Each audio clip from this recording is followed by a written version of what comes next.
Yo guys, as you can tell by the thumbnail and the title of this video, I am back with another about to say another review, but I almost just said raw review.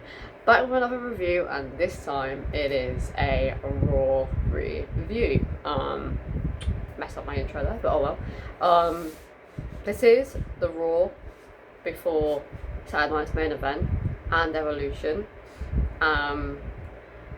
While writing down everything that I want to talk about that happened on last night's Raw, I literally haven't realised until filming this right now that this is the Raw before Saturday Night's main event and Evolution.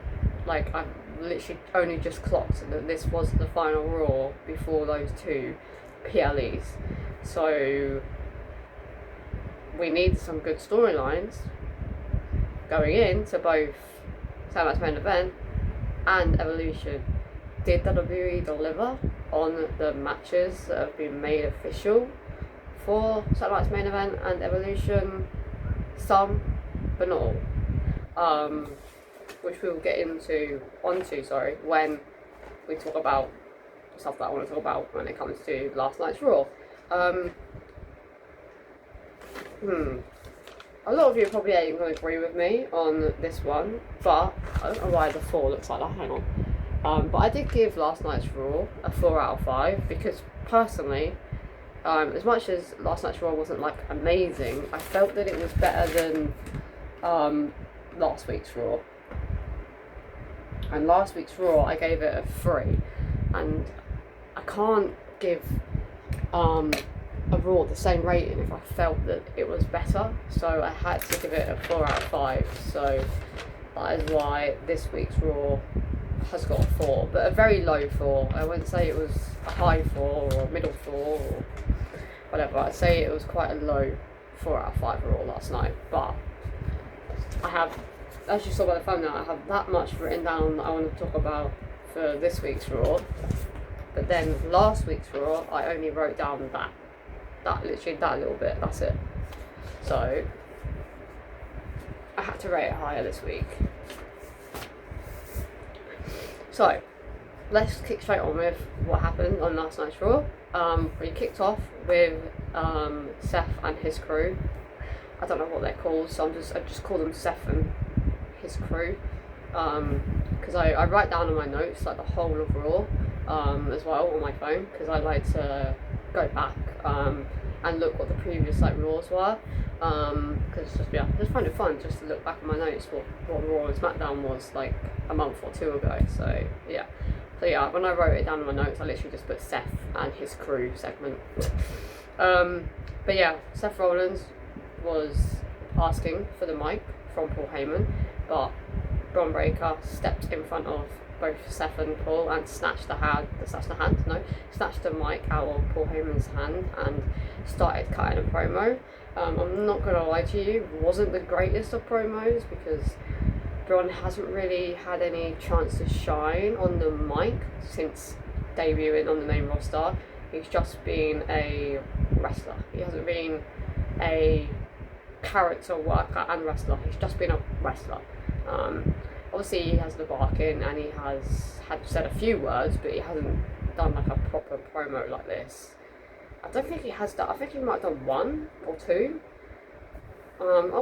I guess yeah, with segments with like Sammy and that, when he was defending him and against Sammy and Jey Uso, I guess yeah, he done like in-ring segments here, but not like I wouldn't say they were like proper segments where he has to speak to someone that's not actually in front of him, because a lot of the times he's spoken to someone's been in front of him, but this time he had to speak to Sammy without actually Sammy being there.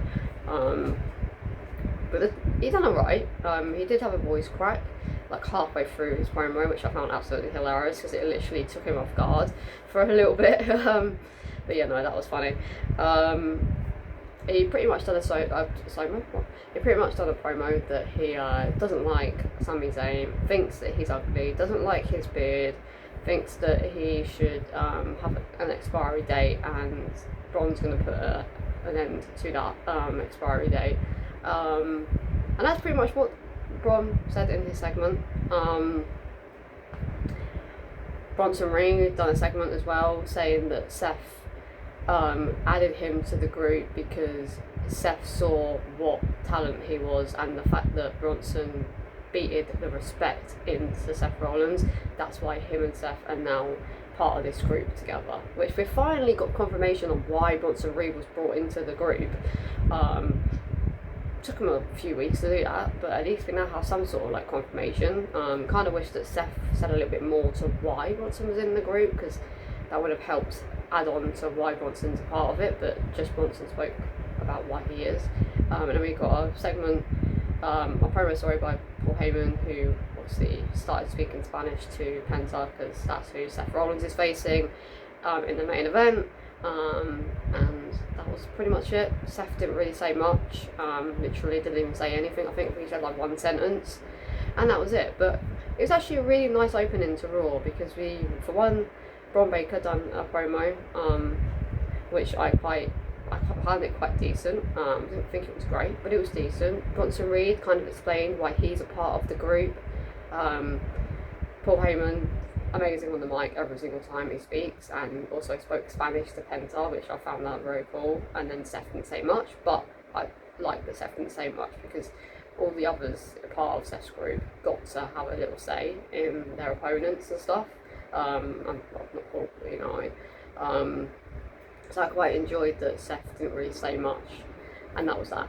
But no, I really enjoyed this start of Raw. I felt it was really enjoyable, and yeah, a pretty good start to a Monday Night Raw. I did expect Sami Zayn to interrupt and get attacked by Karrion Kross like he did later on in the night, and then face Braun Breaker after just being beaten down by Karrion Kross, sorry. So that was a bit weird that they were all in their wrestling gear apart from Seth, but none of them had the match straight away. They had to wait a little bit.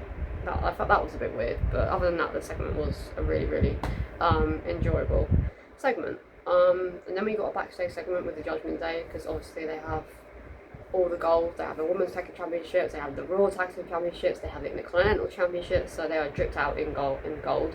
They said in gold then. In gold. And then the thing I wanted to speak about the most was the fact that AJ Styles got Dominic a cake, and Dominic thought it was from Finn or JD, but it wasn't. It was from AJ. And then he was hiding behind the curtains and said that he's watching Dominic. I found that absolutely hilarious. I didn't like the Liv thing. I don't know why people find that so hilarious. I personally didn't like that. I thought it was a bit weird. Don't really understand the point in them doing that. I don't get that whole thing, so I didn't enjoy that, so I'm not going to speak too much about that, because I personally didn't enjoy it, didn't like it, thought it was a bit stupid. But the AJ and Dominic segment is what I wanted to speak about when it came to the Judgment Day drama / segment that happened backstage. Yeah, and then we got a match between Kairi Sane and Roxanne Perez, which actually was a really decent match. It has made me wonder that it was Liv and Zoe Stark's fault for injuring themselves. Not their fault, but not as in like they did it on purpose, as in like they were more at fault than Kairi was, because this match during Kairi and Roxanne was really enjoyable. Like, there was nothing wrong with how Kairi wrestled. So I personally don't think that Kairi was at fault for both those incidents now. I think it was an unfortunate situation for Zoe and Liv. But yeah, no, the match with Kairi last night and Roxanne was really, really enjoyable. Surprisingly though, Kairi Sane picked up the victory again. I'm really, really high on Kairi at the moment. And then Roxanne and Raquel started beating down Kairi. Asuka came out to help Kairi Sane, setting up the Kabuki Warriors to be a part of the Fatal 4-Way Evolution this week, alongside Alexa Bliss and Charlotte Flair, Zula Ruka and Zahara, I don't know how to say her name, and then we'll see the tag team champions, Roxanne and Raquel Rodriguez.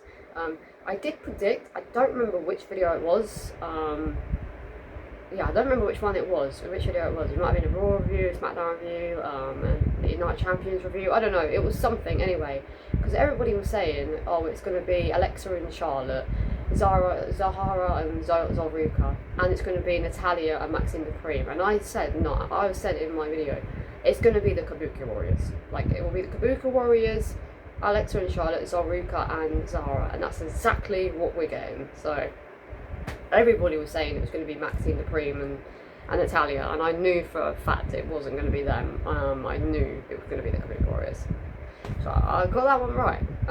But yeah, no, I'm really excited for Evolution. Like, Evolution is looking to be an absolutely incredible show. It's just so unfortunate that they've had 2 weeks to build storylines for the second Evolution in like 6 years. And they've had 2 weeks to build something, and it's just gutting, because it's looking to be one of the best like PLEs that WWE have put on this year, based on the amount of, I can't remember how to pronounce it, the Snme? No, that's not right. The sheer amount of talent, is that right? Snme, what the fuck? What the fuck? Sheer amount of talent, is that right? Is that the right word? I don't know. Of talent that WWE, the women's division, had both on Raw, SmackDown and NXT. Like, it's going to be absolutely amazing. We also find out tonight the competitors for the Battle Royale for NXT, so that's going to be interesting to see how many women from NXT get to be in this Battle Royale. I'm hoping that Blake Monroe is a part of it, but I guess we'll have to wait and see. But yeah, I can't believe I said Snme, what the fuck? Oh my. But yeah, I'm really excited for Evolution, like really excited. We also had a segment by Nikki Bella saying that she is going to be a part of the Women's Battle Royale. I feel like she is, depending on the possible surprises / returns that we get. Surprise return, same thing, I guess. Nikki Bella is up there on the list of like top 5 people that could potentially win this. Like, she genuinely is. Like, there's not really many people I can think of that could potentially win this. Like, there's a Bianca that could win it. Nikki, Julia, but she's a United States champion, so I really see that as unlikely, but I guess she's in top 5. Stephanie's number 1 for me, and then Blake Monroe, maybe. That's, I can't, literally, there's no other woman on the Raw SmackDown division that I feel has the potential to win the Battle Royale. Like, I can't think of anyone, like, apart from the 2 main people, in my opinion, is Stephanie and Nikki. Like, that's the 2 main people, in my opinion. But yeah, I'm excited. I bet I can imagine that a lot of people aren't excited for Nikki Bella to be a part of the Battle Royale and think it's stupid, but Nikki deserves all the credit in the world for what she done to help elevate the women's division. I don't know why people are thinking that we think that the people that like Nikki think that she was the one that opened the doors for the women's revolution. No, it actually was Emma and Paige and someone else. I can't remember who that was. It might have been just Emma and Paige. I think it might have just been Emma and Paige, but it was Emma and Paige that got the hashtag Give Divas a Chance chanting, because they deliberately went over time to show Vince at the time and his creative team, and to prove a point that they are well deserved to have the opportunities that they've ended. So I don't know why people are automatically thinking that just because we like Nikki Bella and think Nikki Bella coming back to WWE is a good idea, and we enjoy Nikki Bella coming back because we think that she's the best women's wrestler in the world. No, that's not what we completely think. It's just we're glad that she's back because she is one of the women that helped elevate the women's division to what it is today. Like, are people forgetting that she literally was the longest Divas champion before Charlotte Flair took it off her and they retired the Divas Championship? People forget her feuds with AJ Lee, her feuds with Paige, like her feud with Charlotte Flair, her feud with her own sister. Like, people like forgetting that the Bella Twins also had a very good showing as a tag team when they both first debut, when they would do Twin Magic and everything. Like, I don't understand why people are hating on Nikki so much, because she is definitely in top 10, I would want to say, of women that helped elevate the women's division to what it is today. So I don't know why she gets so much hate, but I'm excited for her to be in the Battle Royale. But in the Battle Royale, so yeah, she's definitely in my top 5 to win it. Yeah, and then we were supposed to have a match between Sami Zayn and Bron Breakker. Well, we did get the match, but we were supposed to have just a one-on-one match between Sami Zayn and Bron Breakker. But Karrion Kross attacks Sami Zayn again with a pipe before Sami's match with Bron Breakker. We thought it was going to be called off. I genuinely thought they were going to call it off and CM Punk was going to have a match with Bron Breakker instead. But that didn't end up happening. Sami went through with the match. It was a decent match. There wasn't a lot to it because Sami was playing on an injury throughout the whole match. So it mainly was Bron Breakker just absolutely destroying Sami Zayn. He delivered 3 spears to Sami Zayn, I think it was. And now Sami Zayn is out indefinitely, apparently, which is suspicious. I definitely do think that Sami is the 5th man, but 4th man if we're talking wrestling wise, to be a part of Seth's group. 100%.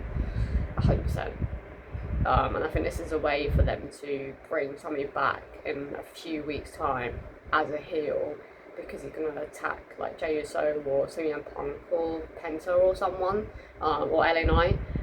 So I definitely think that they're playing on Sami being injured, because Sami is going to be the one that joins Seth, and he's the plan B, in my opinion, possibly. But yeah. And then we got a segment between Becky, Bayley and Lara, because obviously they have a triple threat this Sunday for the Intercontinental Championship. I felt that they really hyped up their match for the Intercontinental Championship this week. I really enjoyed all 3 of their promos. Lara messed up a couple of times, but every time she's on the mic, she improves more and more and more every time. So I really, really enjoyed how much she has improved in the mic. I will say again, I say this every time, but it does kind of feel forced. She kind of puts a little bit too much effort into the promo that it kind of makes it seem really, really forced and not natural. So I think she needs to just slow it down a little bit. And just speak a little bit calmer, because I think it'll come out a bit more natural, because when she's got the mic like up here, like pointed up like this, and she's proper really aggressive, it kind of sounds a bit forced to me. But yeah, Bayley had a good promo, Becky had a fantastic promo, Lara had a fantastic promo, even though she messed up a couple of times, but it was a really good segment to hype up their match at Evolution, because they've been having a rivalry for since WrestleMania technically. So I'm not that mad about the storyline when it comes to those 3, because they've had quite a few months of build up. So their match makes a lot of sense for Evolution, because they've had a few months build up, when a lot of the women are having matches at Evolution haven't had a big build up like Becky, Bayley and Lyra. Naomi and Jade are another team that have had a big build up for their match this Sunday, but a lot of the other people on the PLE hasn't. I mean, so yeah. Becky said she wished she could have picked her opponent, because Tiffany got to pick her opponent, Io got to pick her opponent, and she said that she would pick the woman sat in the front row there, and she would beat her in 1 second. Becky's just so incredible as a heel, man. Absolutely fucking incredible. I don't know why Becky gets called Becky Hogan and this, that and the third, because Becky is absolutely incredible on the mic, incredible character worker, incredible in the ring. She doesn't get enough credit. She really, really doesn't. But no, yeah, I'm really enjoying this Becky heel character. Well enjoying it. But yeah, it ended in a brawl. I think I said that. I'm not too sure if I did actually. But yeah, it ended in a brawl, and definitely a big thumbs up for me for their match at Evolution. Earlier on in the night, the tag team match for the Women's Tag Team Championship has had a decent build up. I wouldn't say it's been great, but it's been decent. Yeah, it's been decent. Anyone else that's got a match at... Not yet. Yeah, no, not yet. And then we had a match between Jey Uso and Bronson Reed that ended quite quickly, because Bronson decided to end it in a disqualification. So Jey Uso won by disqualification, even though I think it was either Corey Graves or Michael Cole said on commentary at the end of the night that all of the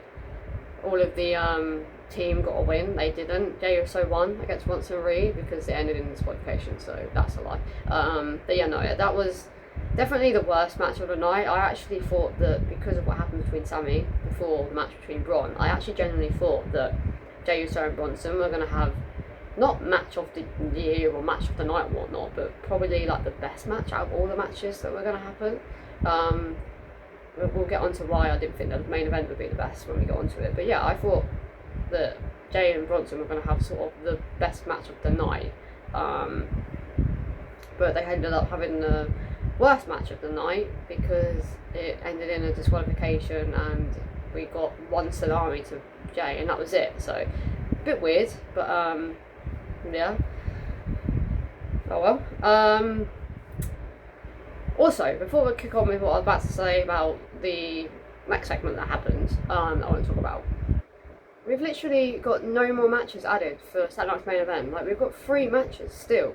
Like, I don't understand what's going on. Like, I was expecting them to add another match for Saturday Night's main event. I mean, they could add it in this like today or tomorrow, but yeah, we've only got 3 matches, and it's literally in 4 days' time. So like, hey, like, why have we got no more matches added? Like, that was a bit weird. What did we have next? We had a video package by LA Knight hyping up his match with Seth Rollins. Yeah, it was decent, I guess. Nothing really to it. But what happened at the end has definitely helped elevate the match between LA and Seth this Saturday, but the video package didn't for me. Okay. Right, the worst build-up for the match that they're going to be having, probably in the main event of Evolution, was between Io and Rhea Ripley. We had no in-ring segment by the both of them. We had no backstage interview from the both of them. We just got a video package of their past feuds, the exact same thing that we got last week, with them hyping themselves up for their match. That was it. And then a bit of promo here by both Io and Rhea. That was it in the video package. But we had no interaction from those two, considering they've got a match this Sunday in the main event of Evolution in a PLE that is literally not struggling to sell tickets. I wouldn't say they're struggling, but they still have at least like 1,300 tickets available. I'd say 1,200, maybe 300 tickets available. But yeah, we had nothing from the main event that's going to be happening at Evolution, because most likely this is going to be the main event. And we got nothing. We got a video package. That was it. Just found that a little bit stupid and very dumb on Triple H and the creative team's part, because if they want to sell tickets for Evolution, they need to hype up their main event, and they've literally hyped it up with a video package. I just felt like that was a bit boring and a bit pointless, but oh well. Yeah. And then we had the return of El Grande Germanicano. Not Americano, Germanicano, because it is Ludwig Kaiser. 100% it's Ludwig Kaiser. I'm not playing on this whole, or it's not Ludwig, it's not Chad. It's stupid for me, so I'm liking it though. I am liking El Grande Germanicano. I know he's going by Americano in WWE, but I'm calling him Germanicano because it's Ludwig Kaiser, and Ludwig Kaiser is German, so yeah, but no, it was a very decent match between El Grande Germanicano and Dragon Lee. I really enjoyed it, but yeah, I'm hoping that El Grande will make his return down the line, maybe in the next like couple of months, and he will go face to face with El Grande Germanicano, and they will have a match, and the loser has to take off their mask. That's what I'm hoping for down the line. Now that there's 2 El Grandes, there's 2 El Grandes now. But yeah, no, it was a very decent match. And then we had a segment with Gunther and Shitberg. Wasn't expecting him to be on Raw last night, but yeah, he made his entrance in a Mustang, I think it was, could be wrong, and then smacked the mic out of Gunther's hand, told Gunther to punch him. Gunther was about to, but then Goldberg punched him in the face, and then Gunther rolled out the ring, and that was that.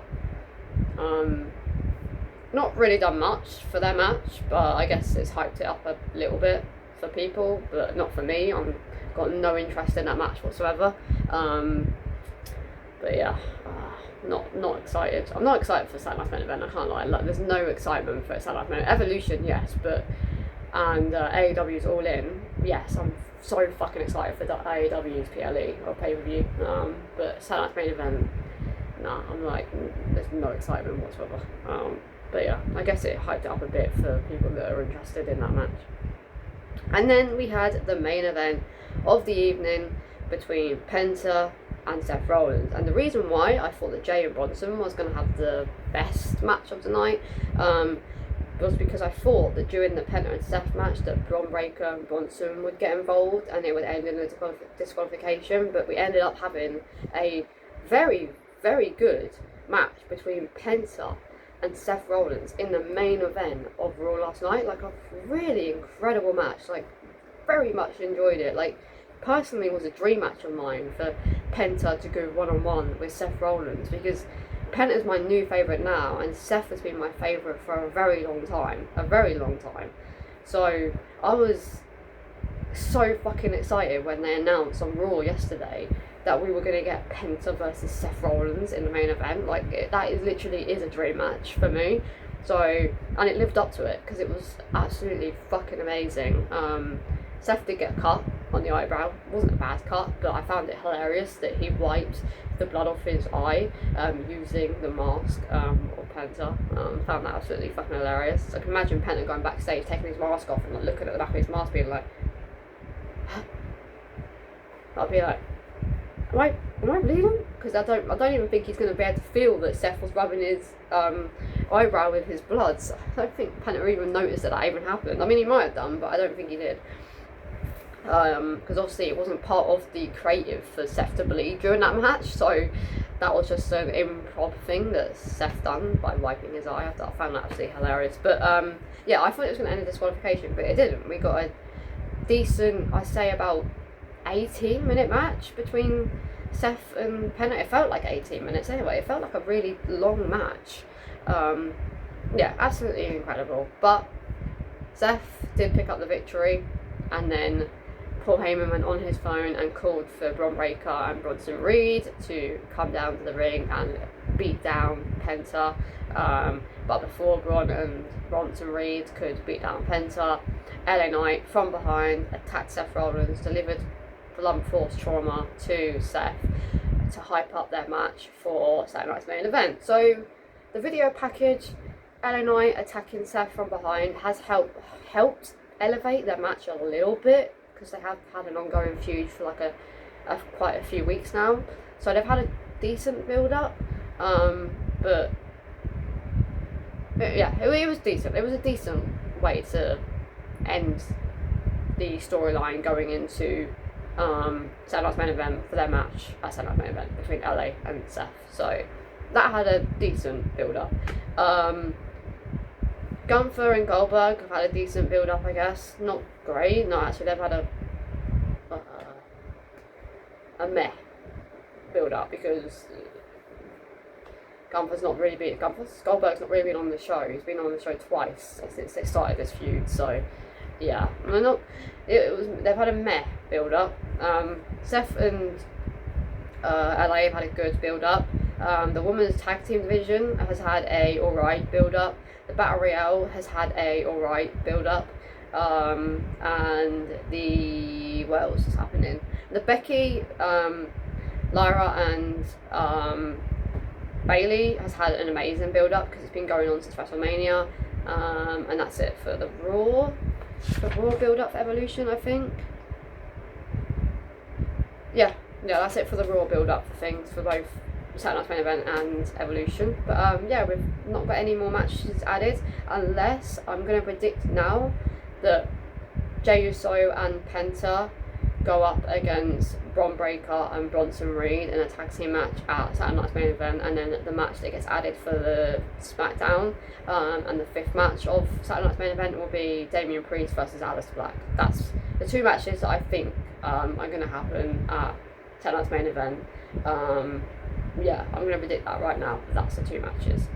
But yeah, guys, that's the end of my Raw review. I hope you have enjoyed. Let me know in the comments just down below if you agree with me. Do you believe that Raw last night was a 4 out of 5? Because in my opinion, like I've already said, I do believe it was better than last week's Raw. Sorry, I'm just putting all my stuff away. I do believe it was better than last week's Raw. I wouldn't say it was like obviously amazing, but definitely better than last week. So that's why I've rated it higher than last week's Raw. So yeah, guys, let me know down below if you believe that it was a 4 out of 5, or do you believe it was worse and it was a 3 out of 5, it was even worse and a 2 out of 5, hang on, or it was even worse, you're never ever going to watch that Raw again and it was a 1 out of 5, or do you believe that it was actually one of the best Raws of the year, and personally for you it was a 5 out of 5 Raw? So yeah, let me know in the comments down below, guys, because I would love to know your opinions on this week's Raw. So anyways, guys, I did film yesterday a Clash in Paris early prediction video that will be out next week, because I wanted to get it filmed this week but out next week, so it's out closer to Clash in Paris, because obviously that's happening at the end of August. So by the time that's out next week, we'll be like over halfway through July. And I also wanted to film it before Evolution, because I predicted the winner of the Battle Royale during that Clash in Paris PLE. During the Clash in Paris prediction video that I filmed yesterday. So I wanted to see if I got it right. By whoever wins the Battle Royale this Sunday, so that's why I wanted to film it before Evolution, because it's like a proper prediction then, instead of me doing it after, and I already know who's the winner of the Battle Royale. So yeah, that will be out next week. I will be doing my Saturday night's main event prediction video tomorrow. It's going to be difficult to do it though, because there's been no matches added so far, but yeah, I'm going to do my prediction video for Saturday night's main event tomorrow, and then on Thursday I will do my predictions for Evolution, and then my SmackDown review will be out on Saturday, and then there'll be no reaction videos for Saturday night's main event. I don't think so anyway. Possibility of there being a reaction video for Saturday night's main event. I will be doing a review for Saturday night's main event. I will be doing reaction videos for Evolution, and I will also be doing a review for Evolution as well. So there's a lot of videos coming out this week, so I've got a lot of filming to do. Possibly might film my reaction for the Adam Page and John Moxley fight in the main event for AEW. That's a possibility. I'm not 100% sure I will, but possibility that I might film that. But yeah, anyways guys, if you did enjoy this Raw review, please give it a big thumbs up. Please subscribe if you are new, and make sure to comment down in the comment section down below what was your ratings of this week's Raw. Again, I gave it personally a 4 out of 5 because I felt it was better than last week's. But anyways guys, this has been Charlie, and I'll see you guys in the next video. Peace.